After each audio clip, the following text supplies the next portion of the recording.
The casino floor was nearly empty at 4 a.m. Only the rhythmic sound of button presses could be heard from a corner. A man had been sitting there for 14 hours straight. He played only video poker. In his view, it was the one gambling game that genuinely required skill.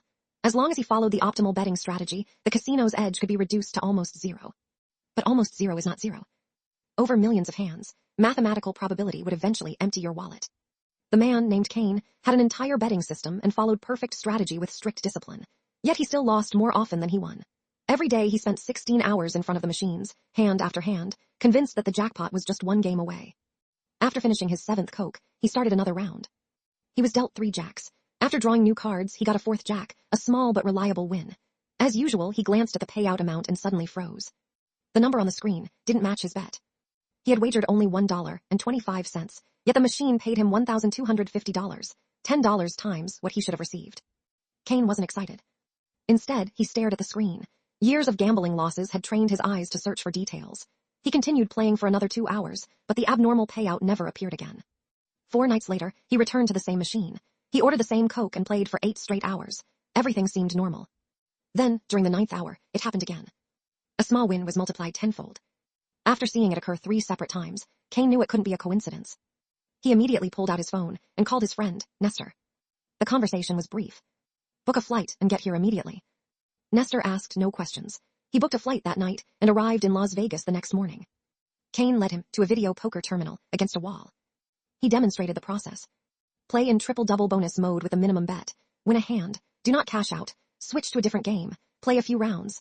Trigger the double-up feature and decline it. Then switch back to the original game and raise the bet to the maximum.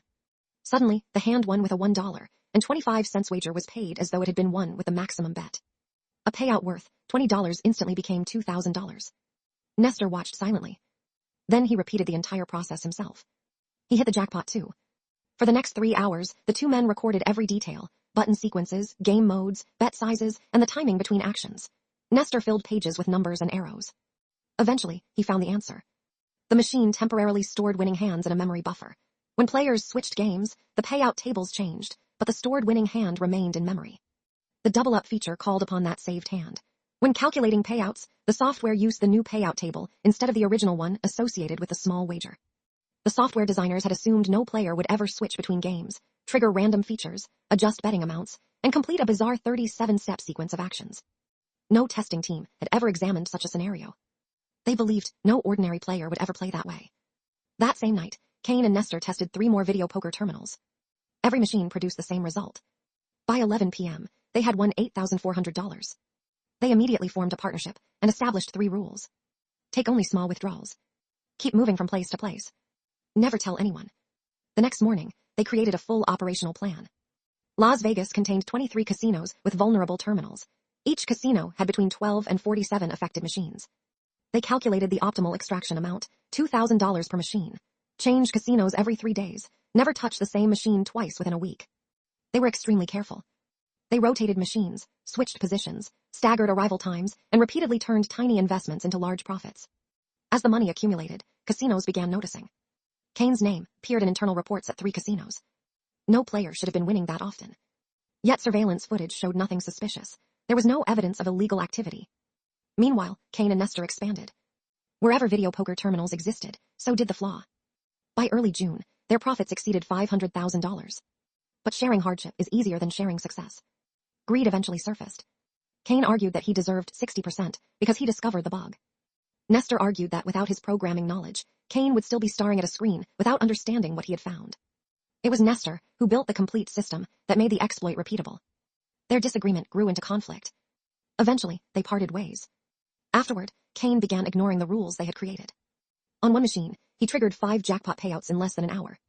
Upstairs in the surveillance room, casino managers were already watching him closely.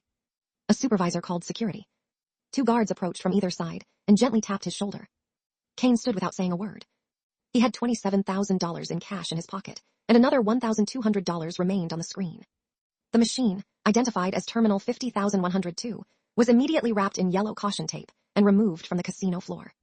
The gaming control board assigned 2 of its best engineers to investigate. They dismantled the machine, extracted the logic board, cloned the firmware, and spread 4.7 million lines of assembly code across their workstations. After 72 hours, they found the flaw. The double-up program was missing a single memory clearing check. When a player declined the double-up feature, the software was supposed to erase the previous winning hand from memory. Instead, it left the hand in the buffer. When games were switched, payout tables changed. The new payout values happened to occupy memory locations adjacent to the saved winning hand. When the player cashed out, the machine multiplied the old winning hand by the new payout table. An old win was paired with a new payout rate. The programmers had added support for multiple betting levels, but had never tested what would happen if a player switched games midway through the process. This flawed code had been installed in 96,000 machines. For 7 years. During certification, the software had simulated 14 million hands without ever triggering Kane's sequence. Engineers simply never imagined anyone would spend 16 hours a day in front of the same terminal.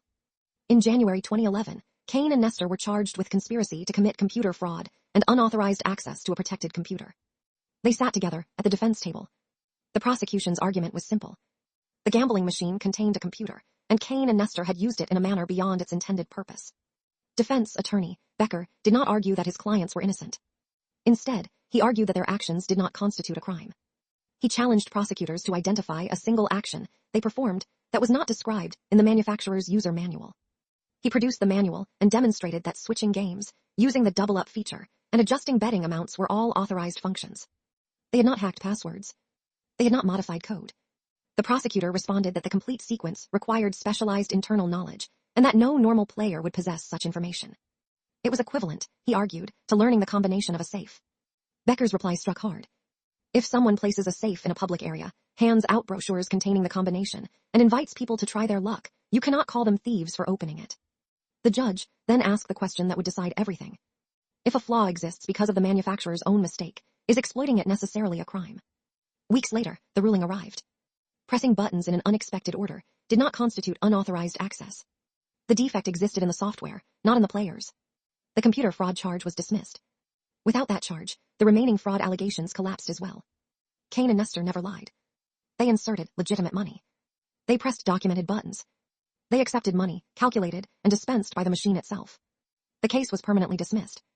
However, although Kane and Nestor walked out of court as free men, the local gaming control board permanently banned them from every casino in the jurisdiction. Their names were placed on a blacklist forever.